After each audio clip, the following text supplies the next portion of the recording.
with her coming back, fan, I could call it, she's gonna be right there.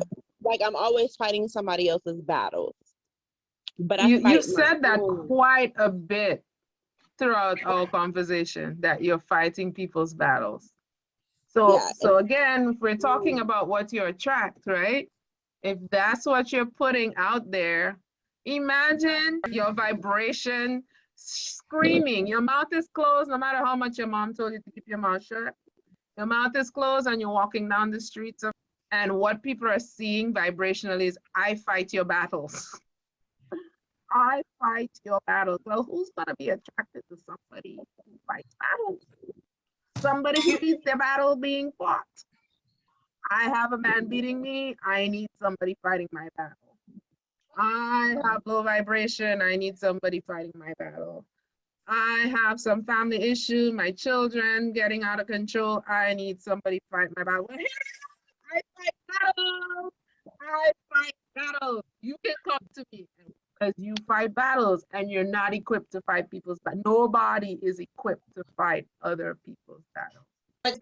When you were coming up, you felt that nobody was helping you fight yours. I was by myself. I had to fight all my battles on my own. I had to do everything on my own. My parents literally throw me to the wolves with 2 kids, no house, and to my ex-husband that I didn't even know for real. We were just friends. I met him through a mutual friend and we were all just, I didn't even do anything sexual with him, but I got How long friends. after did you get close to him? I had no choice. It was instant. Almost like your friend. I had nowhere to go. I had no one to call. I had no one. It was just me and my 2 kids, and now we're homeless. And my parents said, they're your problem now. Wait, what? But I haven't even done anything with this man. We're not even in a relationship. I literally only known this man for 30 days. And back then I was young. So I was smoking and I was drinking, I did that. So, what? Okay. That's how it went. 14 years long. 14 years long. And now I'm at a point where it's like, okay, I'm grateful that I went through what I went through. I don't wish to go back in time and change anything. Even though everything was so traumatizing, I don't wish to change it because I appreciate what I know. I appreciate the wisdom. I appreciate the pain that I went through, because what I went through and the people that I have helped along the way is more remarkable to me, and a very big footprint that I have left. Like, people may say that, Jesha could be very harsh, but nonetheless, she calms the storm. She makes me feel better. And how does that make you feel? It makes me feel useful. It makes you feel useful when they say that. Now, outside of that, have you been able to generate that feeling of usefulness within yourself? At times. Okay. At times. Because I like that answer. Yes, because it's not consistent as it should be. That is one of my faults. Sometimes I get into my funk and I dwell. I dwell and I overthink my shortcomings. And I put a lot of pressure on myself on the things that I'm not doing that I'm supposed to be doing. Because you want to be useful. Right. Okay, so we're getting down to something, and I don't know if you realize it. And again, it's very common. The very things that we lack or we did not receive, you tend to want to be that for other people. And that's a good trait to have. It's a good trait to have, but here's the thing, you need to do it from a filled cup, right? So I heard you saying that and you remember earlier in the discussion, I said sometimes the way we project towards others, we do that even 10 times more to ourselves. So I'm Yes. hearing you saying you dwell so much on what you're not doing that sometimes that stops you, right? Because it causes you to not feel as useful as you want to feel, right? Which goes back to the point I was making earlier. Just as hard as you may be on other people, you're 10 times harder on yourself. Yes, I am. And I would dare say, if you start loving yourself well, talking to yourself kindly, talking to yourself with grace, having grace for where you're at and not making where you're at wrong, it will transfer in the way you start seeing the other people around you. Because it's always about us. I knew at some point we were going to get to this venture right here, right? As hard as you are on yourself is what you will project to others. You wouldn't be able to help it. Because if you're thinking to yourself, I should be doing better and I should be more useful and I should be, and it always comes from inside and flows outward, then it needs to start here. If I were to say anything, give any advice at this point, it would be to be kind to yourself and give yourself some grace. And when you do something that you feel like, I should know better than that, you know what? When I know better, I do better. It's okay. And you think you may know better. I have this, you want to call it a mantra, a manifesto. I believe it with all my heart. When a baby knows how to run, they don't creep. They get up and they run, right? They get up and they run. You don't have to tell them to run. They start running because it's in them to run. They no longer get satisfaction from being on their knees. We become adults and we start telling ourselves, you should know better.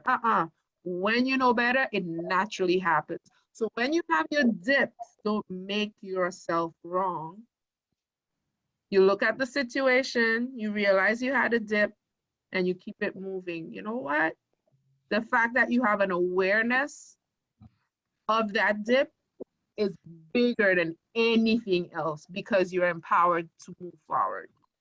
We get stuck on a lower vibration when we beat ourselves up with shame and guilt. And I imagine that if you had to battle life on your own, that there was a lot of shame associated with that, right? Feeling like you need other people to be around you, but you have to battle it on your own. So if that's a predominant emotion, it transfers into other areas. And it's an indicator right there that this is something that I need to release, this emotion of shame and guilt, so that I can continue to raise vibrationally, and then what comes to you will reflect that as well. Make sense?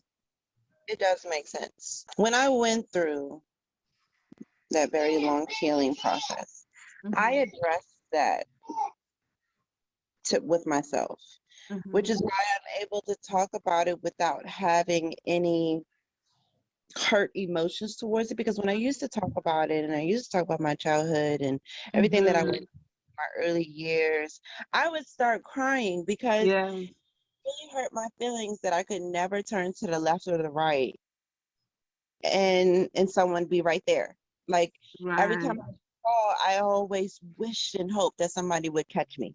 Like I always wanted someone to catch me before I fall. But I realized that there was no one there because I needed to learn how to do it on my own. Ooh, you took the words from my mouth. She said something else, that they didn't need to be her rescue. She acknowledged that. So with that acknowledgement, what does that tell you about your relationship with everybody else around you? The people that you've been fighting battles for. If you can acknowledge that they did not need to fight your battles for you, that they actually did you a favor, what does that tell you about the other people that come to you wanting you to fight their battles? I see where you're going with it. I see the answer that I'm supposed to respond with. But there is like the correct answer would be allow them to walk their walk and experience it for themselves. Allow There's them there's an and part. I think you're Yes. saying either or. There's an and part. It's Yes. different from what you receive. their pain that I feel Again, there's an is and. You want to hear the and part? what's the end? The and is, so you let them fight their battles and hold space for them. For them. Hold space for them. What does that look like? You continue to see them as healed. When you were growing up, people looked at you as broken. You couldn't be fixed. You needed help, so go meet that guy and stay with him. Let him deal with you. You're not our problem. What the end part is you allow people to go through their experiences so they can have the growth that you went through, and you can hold space for them. So that when they're seeking light, you are that light that can point them back to themselves. When you point people back to themselves, there is no getting weak in the process. There's no getting drained in the process. So there is an and. The and is you hold space, just like how Jesus holds space for the people who came to him. The man came to him crying, his daughter is dying. Your daughter is not dying, your daughter is fine. You are that person who you need, the way you hold space is when people come to you, there's nothing going wrong here. You But talk see, about all the stuff going on with you, you are fine. I don't see you as broken. I don't see you as having a problem. Now, there may be some things you clearly have to work on, but you're fine. You're great. You're doing fine. And I'm seeing the greater version of yourself before me, even though you stand in front of me feeling broken. That's how you hold space for people. See, You cannot get drained doing that. Huh? I tried to do that within myself, and I was that type of person where it was like, all right, I'm good. Like, there's no need to cry over spilled milk. But when I started to go through my journey, I had to do the one thing I hated the most, which was cry. I'm not a crier. It frustrated me to cry because it's like, for me, I felt weak. And I'm not a weak individual. I done gone through too many things to be weak. Weak-minded, weak in strength. I'm just not a weak being. I'm not. And so when it came down, and I got to keep saying it, I got to keep pointing it out, because when I went through my healing process, let me tell you, that was a dark place. I have never cried so much and be frustrated that I'm crying, and then got to a point where now I no longer mind crying. It actually feels good. I cry when I need to cry, even when I don't know why I'm crying. I went through that process of really being angry at myself for crying and releasing. I have never felt so much animosity towards myself than I did through my healing process, because I had to digest and process what I allowed. The process of that, were you able to shift that emotion from animosity to grace? Because again, remember what I said, if we have to handle everything all at once, sometimes we'll go crazy. So sometimes you go through a phase where you look at the same situation, you go through shame. You move from shame to guilt, come back, you look at the same situation, you move to anger. Sometimes something comes up and it triggers you a few months later, you move to the place where you're like, you know what? This is what made me who I am, and I'm grateful for it. And years later, you may be led to revisit that so that you can nurture that younger version of yourself. And you give yourself what you need for the time that you go through that experience. That's where I'm at now. I'm grateful for what I went through. Okay. I honor it. I honor my steps in life. I'm grateful I'm at a point where I'm at. Okay. Because it built me. It built me for the purpose that is to come. Because I know it's not done. It's just at this point, I am just like, if I just smell a bad vibe, okay, I'm exiting. I don't I don't want it. If I see a red flag, I don't want to indulge in it. If it doesn't make sense spiritually, logically, I really don't want to go there with you, because I know me, I'm going to get frustrated. And I'm still working on my frustration, because I realize that when I get frustrated at things, I'm actually giving my power away. And I really much need all of it, because I have too much to do. Right. So I guess you can call it disassociation, but I just feel like I enjoy my solitude. I want to be by myself, because being by myself, that means I don't have to deal with everybody else's stuff, and I can just focus on me and mine's, where it really needs to be, where my attention really needs to be. And because I'm one person and I have 5 children, and my 2 oldest have pretty much gone through everything that I have gone through, and I have not yet been able to get the mental strength to face my 2 older children. I have apologized, but to have the discussion, I feel like is another way of healing that I'm not quite ready to touch. And I'm glad that you're acknowledging that, right? A precursor might be what I suggested earlier. Being kind to yourself when you're able, because if you open that box with your children from a place of shame, it's going to create some form of regressive emotions. So you want to work through looking at those same situation with grace and kindness and love for yourself first, because you didn't do anything to deserve it.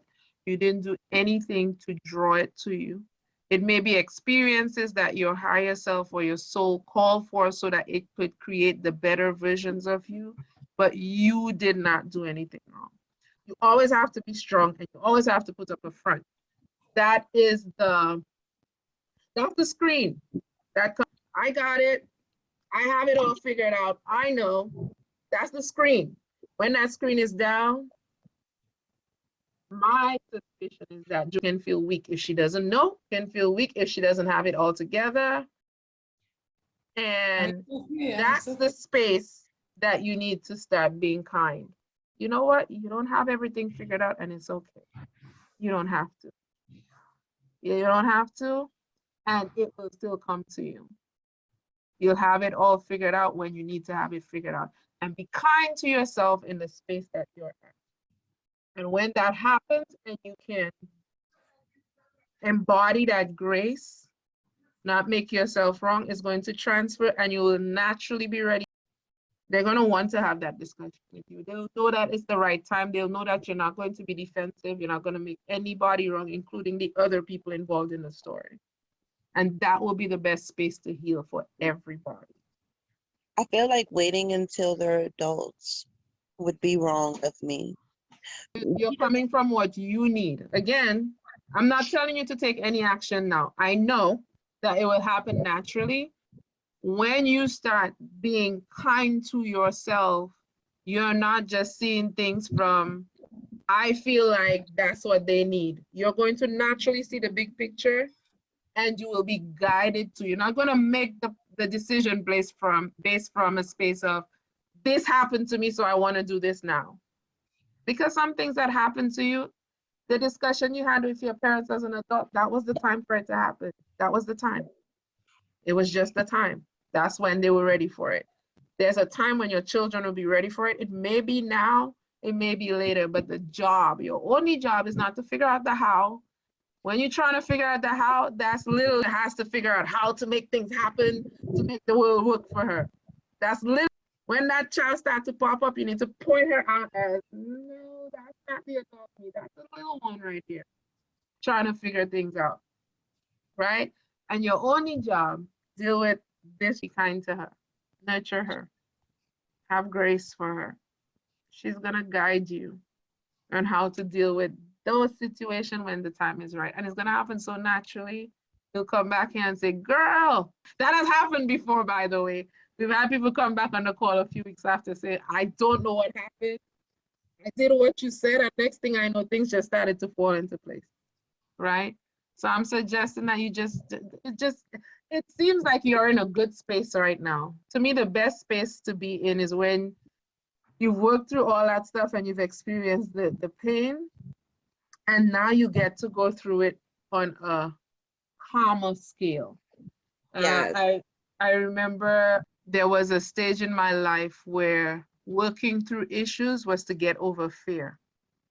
Because everything, my foundation was, everything was about avoiding. And I said to myself, I want to move from that space of avoiding fear to a space of moving with passion. Because when you move with passion, fear is not even a thought, one. And two, the vibration that you embody in the space of passion, that momentum is unstoppable. Powerful, very powerful. It's unstoppable, right? But the way you move from that space to the place of passion is by being kind to you. The only reason it seems difficult is because we spend years, that has been the normal of beating yourself down, of making yourself wrong, of thinking I should have done this, I could have done that. Be kind to yourself. You start being kind to yourself, releasing those feelings of unworthiness, then you start moving to that place of passion. You start holding space for people where they can't even see it for themselves. Right? I knew we were going to get to this point, by the way. I love it. I love it. Yes, I'm a late bloomer somewhat. It takes time. Yes, it does. It does. It's a process. It's a process. I It am a does. process. It's good. It's good. Love it. Love it.